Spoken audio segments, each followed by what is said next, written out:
One's ready. One's ready. Go!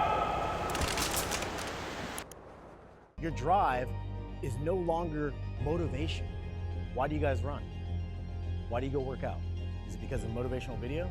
What is it? It's purpose, right? That others may live. And I need you guys to understand that, all right? Drive is your ability to keep going when you don't want to keep going.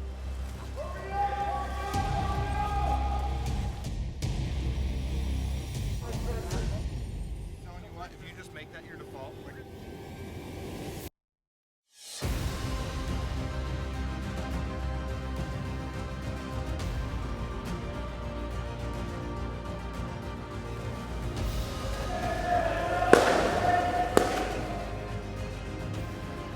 Everybody understand?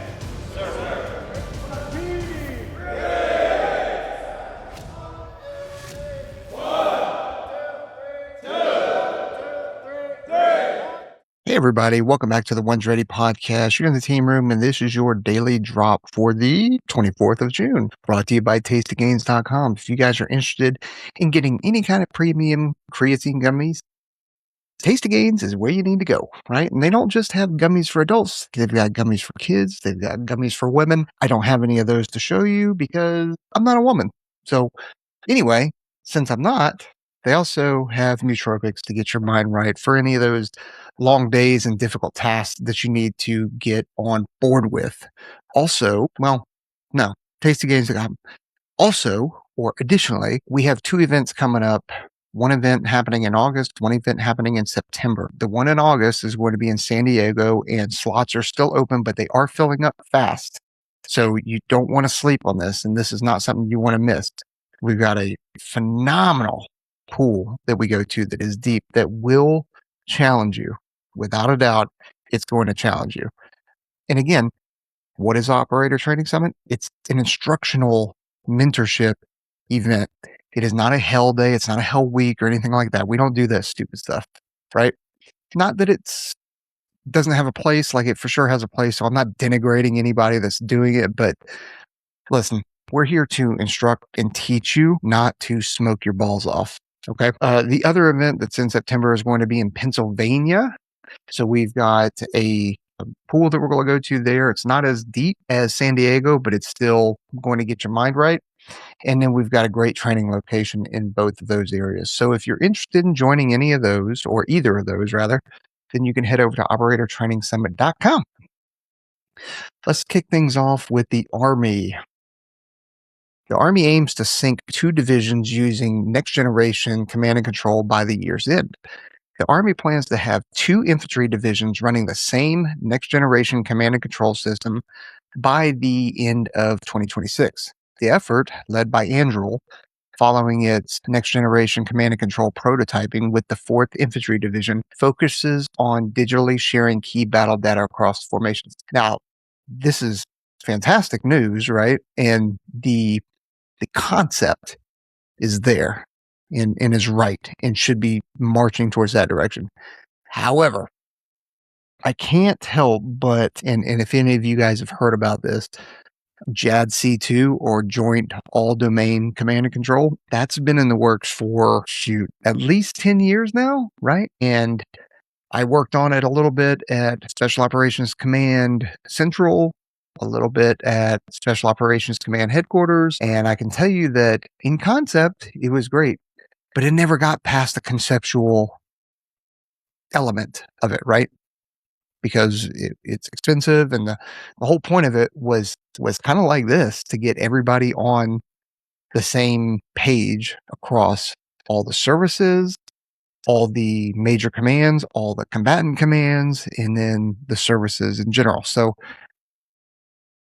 we'll see. Maybe the fact that it's Anduril doing it and they're a private company, and now that we've got some technology that's gotten better, maybe, right? But it's still expensive and it's still difficult to do, because if you, like, the Air Force likes to do certain things a certain way, Air Combat Command likes to do things if Operations Command. That's all within the Air Force.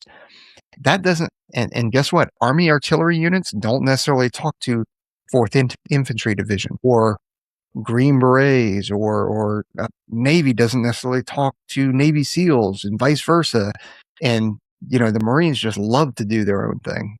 And at times, and have been known to, refuse help from other services or other entities outside of Marines because they are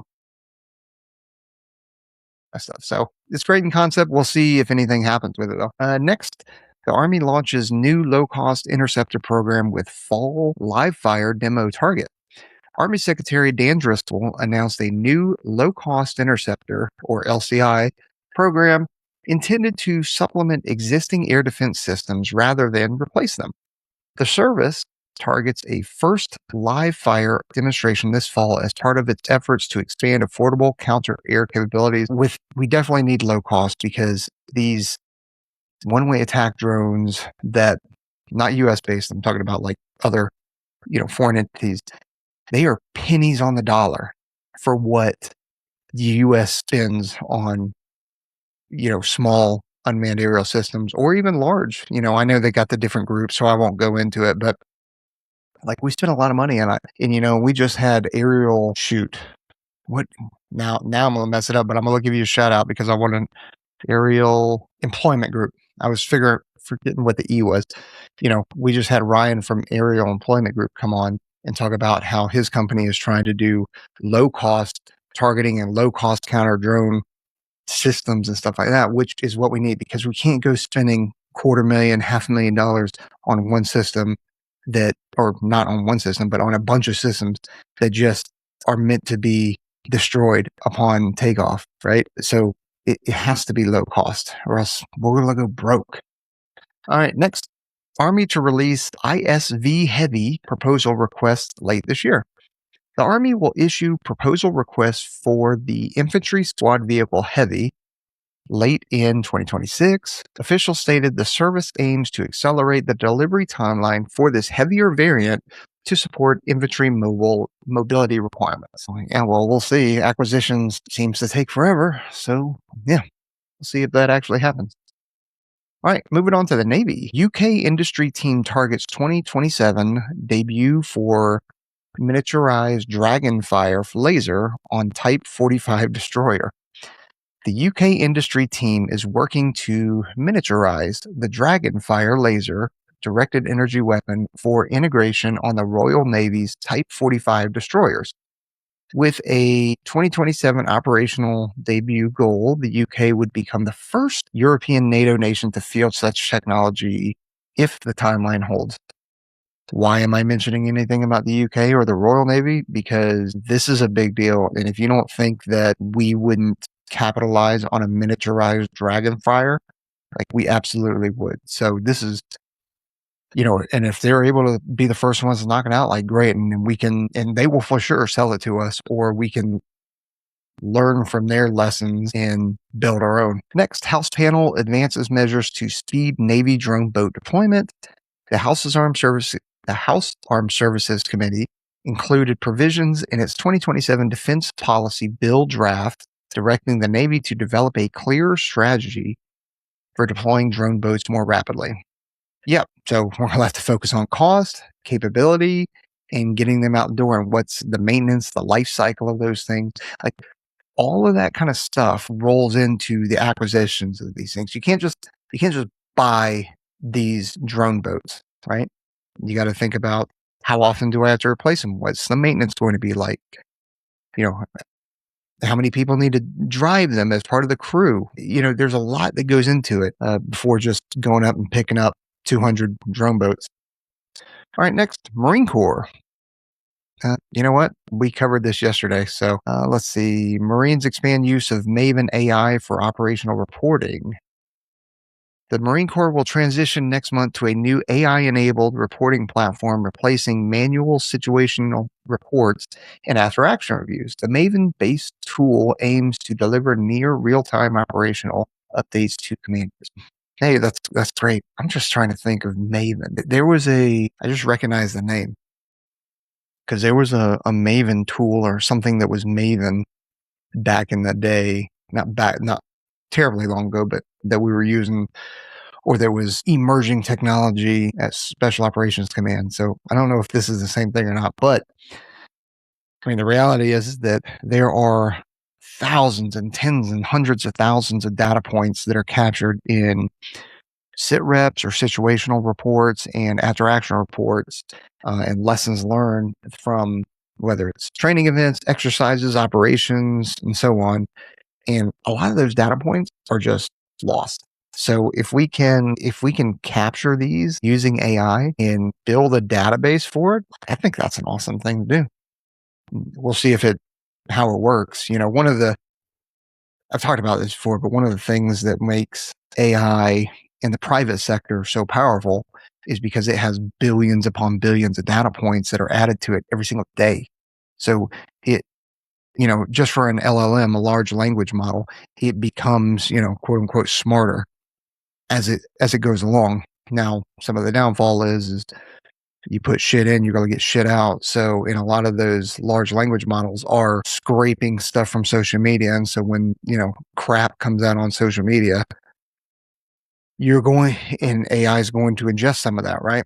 But still, nevertheless, there is billions upon billions of data points that are refreshing every single day. When you start talking about, at least on the classified networks, we don't have those kind of data points. We have thousands and tens of thousands of data points, but you need a metric F ton of data points in order to get you a good LLM.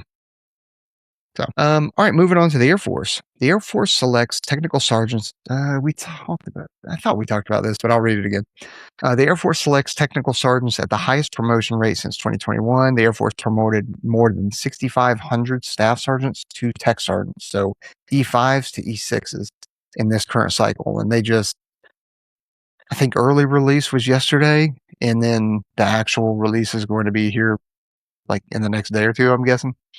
So it's been the highest selection rate in the last 5 years. So again, I said it yesterday, but I'll say it again. Next, Boeing and Air Force ongoing T-7 Red Hawk sustainment and data rights challenges. Sustainment of the T-7 Red Hawk trainer has been described as high risk, with reported disagreements between Boeing and the Air Force over data rights, and that could complicate long-term support. Boeing, it doesn't matter if it's Boeing or Lockheed or Raytheon or General Dynamics, any of these large, it's so frustrating. And I was talking to somebody at the gym about it today. To give you an example, if you have, say, the Air Force uses an MQ-9, right? We have a drone, MQ-9, and we have different major commands that use it, right? We have Air Force Special Operations Command, Air Combat Command. There's a couple others. Then you have other services that also have them, right? And so say that there's a request for a capability, and all it is a software update, right? They program the software, make sure it works, and then shoot it out. Instead of the DoD or being charged once from a company, and I'm using an example, right? A generic example. For that software update, you would think that the company would charge one time, right? But no, they charge twice or three times. They not only charge Air Combat Command, they charge Air Force Special Operations Command. They charge the Army. They charge the Navy, the Marine. They charge all the users within DoD. So they're not just getting paid once. They're getting paid numerous times. Listen, you guys make some fantastic munitions, some incredible planes, boats, ships, all of it, right? But you don't need to fleece the DoD or the DOW, right? You are massive company, and I get it. If a plane or a munitions or a drone boat or whatever is expensive at the beginning, because you've got to do all the research and development, like I can appreciate that. That makes sense to me. But when you need to do a software update because your software is not capable of doing what you say it's able to do, and then you want to charge $3 billion for a software patch update, like that's why I'm so critical of you guys, because it's that kind of stupid shit. All right. Moving on to the Space Force. The Space Force to begin formal testing of the new mess dress uniform this fall. Yeah, we talked about that yesterday. Boeing wins up to $2 billion Space Force contract for next generation communication satellite. Boeing was selected over Lockheed Martin for a contract worth up to $2 billion to build 2 next generation military communication satellites for the Space Force. Next, Coast Guard. Coast Guard MH-60, we talked about that yesterday, about the 60 crash for the 4 crew members. It still doesn't say, oh, wait a minute. All 4 sustained non-serious injuries and the service is investigating the incident. Yes. Good. I'm glad that they're okay. Because I think, unless I read it and I didn't comprehend what I read yesterday, but I don't think we knew the extent of their injuries or if they had actually made it out alive. So super happy to hear that. Next, Secretary of Defense. The Secretary of War, Pete Hegseth, orders 6-month review of the U.S. force posture in Europe. And we talked about this yesterday. Basically, they're looking to, because having overseas bases is extremely expensive, especially when you compare it to the U.S. bases, because we are leasing the land, sold goods overseas, which cost more than a normal permanent change of station. You usually have to pay them more in housing because the cost for housing is more expensive overseas. Usually you get some kind of COLA, cost of living allowance as well. So there's a bunch of additional pays. And again, leasing the land from a foreign government is pricey. So they've been trying to not withdraw, but draw down bases overseas for a long time now to help with the budget. We'll see if it actually happens, because a lot of these places, the economy where these installations are would absolutely collapse. We even have that in the States. Like if you look at Cannon Air Force Base in Clovis, New Mexico, that used to be an F-16 base, and the Air Force was going to BRAC it. And I can't remember what BRAC stands for, but it's essentially close down a base, mothball it, and hand it back over to the town kind of thing. And some politicians got involved because they knew that if that base was BRAC'd, if Cannon was BRAC'd, then the economy in Clovis, New Mexico would absolutely collapse, because the economy in Clovis, New Mexico is Cannon Air Force Base. So that's why ASOC, who was in the market for another base, was like, hey, we'll take Cannon. And then you had some range control dickhead that rolled out the red carpet every time Brass was in town. I mean, literally the red carpet, and like he oversold what the Cannon range could do, and all this kind of stuff. And anybody that knows about this, exactly, I'm telling the truth, and I'm not lying or exaggerating. And so essentially AFSOC bought in on the base, and it has been one of AFSOC's struggles when it comes to retention. It really has. And I'm not talking about just, Air Force Special Warfare, which apparently we're not supposed to use anymore. I don't know. If I'm not supposed to use it, then tell me what the new name is, then, which is fine. Not like I'm cool going away from Air Force Special Warfare. I just, like, what are we calling it? And are we going back to Special Tactics, Guardian Angel, and ASOSs? Like, I don't know. So it'll be interesting. I know I dovetailed on that. So whatever. Let's see. Pentagon official signals changes to U.S. weapons sales practices later this year. The Assistant Secretary of Defense for Industrial Base Policy, Michael Cadenazzi, indicated that adjustments to weapons sales processes are expected later in 2026, citing the need to time phase multiple simultaneous initiatives across the enterprise. Cool. Moving on to the President of the United States. We talked about the acceleration of quantum sensors being fielded in 2028 yesterday. Basically, President Trump signed an executive order directing the DoD to field 3 new types of quantum sensors by 2028. Next, Trump invokes Defense Production Act to address munitions stockpile. We talked about that yesterday. That's long overdue. So happy to see that happening. And then the rest of this, the last one. Nope, maybe not the last one. European manufacturers unveil new main battle tank variants at the Eurosatori 2026. KNDS? I don't know what KNDS is. Anyway, KNDS and other firms showcase new main battle tank variants, including the Captain MBT at the Eurosatori 2026. Interest in unmanned ground vehicles also grew following combat lessons from Ukraine. Okay. I mean, what? We've got drone boats. We've got, obviously, drone aircraft. We've got small drones. We've got one-way attack drones. We've got, wasn't there a Black Hawk, like a 60 that had taken a bunch of the equipment out, and they made it to where it could be unmanned so that you could actually put more equipment in there? I'm pretty sure that happened. So the next logical kind of move would be unmanned ground vehicles for troop transport or equipment and logistics transport and stuff like that. So that does make sense.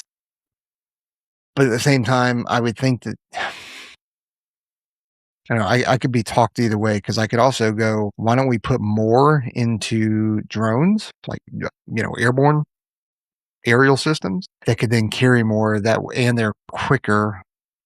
That way you don't need to worry about a vehicle drone getting stuck or anything like that. I don't know. I was just thinking about it. So anyway, that's all we got here. Don't forget to like, subscribe, hit that notification bell. We do appreciate you guys joining us. If you did not know, we have a member section that it is relatively cheap. I gotta be honest. Like, it's pretty damn cheap. And it gives you early access to most of our episodes, if not all of our episodes, depending on when we record them and when we drop them. But then it also gives you members only episodes as well. And if you happen to become one of our tier 1s, then every 6 months you get a free piece of merch that only members get. So, all right, we're out here. Soon.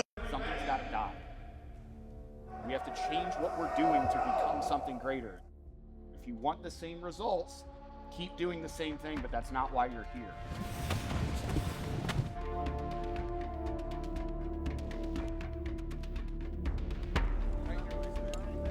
Hips out there. I almost step off it like an ankle.